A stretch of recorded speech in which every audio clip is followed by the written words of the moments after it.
प्रदीप सीधा सादा और नेक इंसान था। वह मंजू से बहुत प्यार करता था और उसे खुश करने के लिए अच्छे अच्छे तोहफे लाता था। मगर मंजू मुँह बिचका कर तोहफे एक और रख देती। वह हमेशा तनाव में रहती। उसे पति के साथ घूमने फिरने में भी शर्म महसूस होती।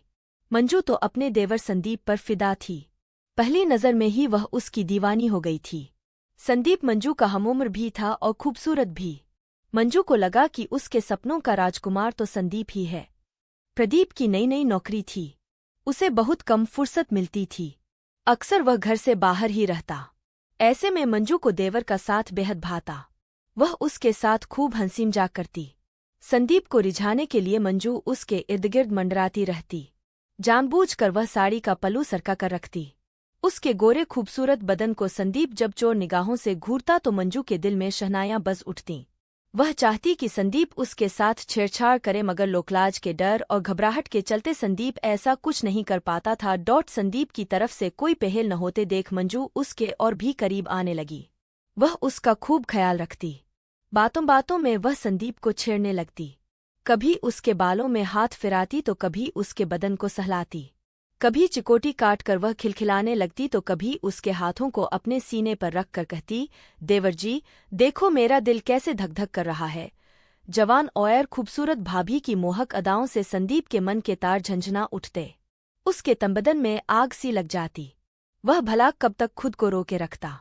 धीरे धीरे वह भी खुलने लगा। देवर भाभी एक दूसरे से चिपके रहने लगे। दोनों खूब हंसी ठिठोली करते व एक दूसरे की चुहलबाजियों से खूब खुश होते। अपने हाथों से एक दूसरे को खाना खिलाते। साथ साथ घूमने जाते। कभी पार्क में समय बिताते तो कभी सिनेमा देखने चले जाते। एक दूसरे का साथ उन्हें अपार सुख से भर देता। दोनों की नज़दीकियां बढ़ने लगीं। संदीप के प्यार से मंजू को बेहद खुशी मिलती। हंसती खिलखिलाती मंजू को संदीप बाहों में भरकर चूम लेता तो कभी गोद में उठा लेता।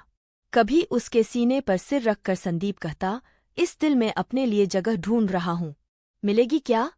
चलो देवर जी फिल्म देखने चलते हैं। एक दिन मंजू बोली। हाँ भाभी चलो, अजंता टॉकीज में नई फिल्म लगी है।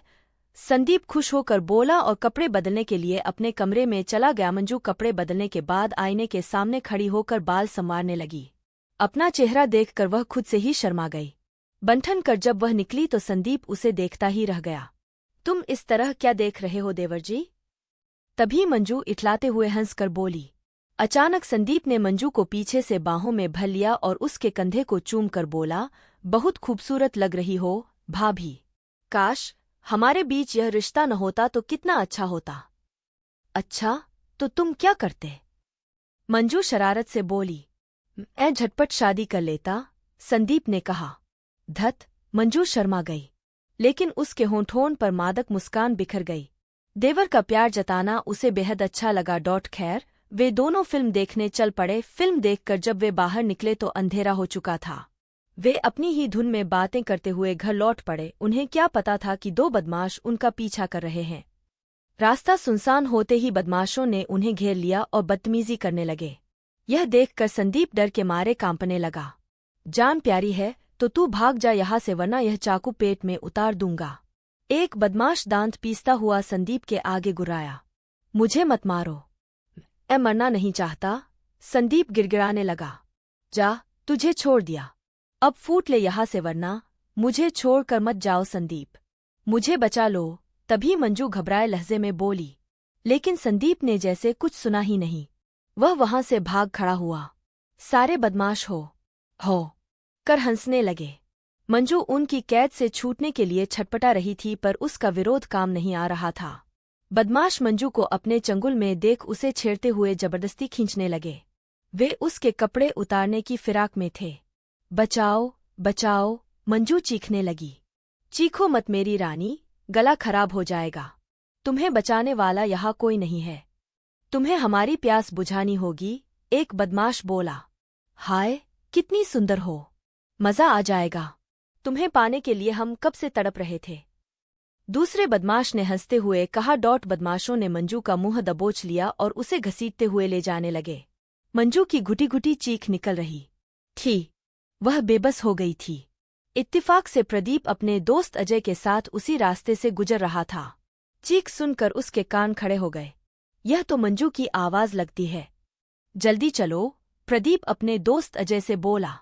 दोनों तेजी से घटनास्थल पर पहुंचे।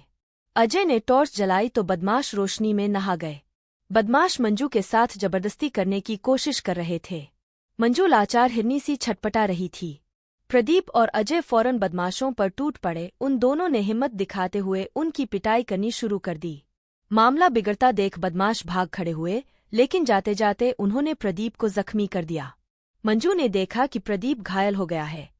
वह जैसे तैसे खड़ी हुई और सीने से लगकर फूट फूट कर रो पड़ी। उसने अपने आंसुओं से प्रदीप के सीने को तर कर दिया। चलो, घर चलें, प्रदीप ने मंजू को सहारा दिया। उन्हें घर पहुंचाकर अजय वापस चला गया। मंजू अभी भी घबराई हुई थी, पर धीरे धीरे वह ठीक हुई। यह क्या?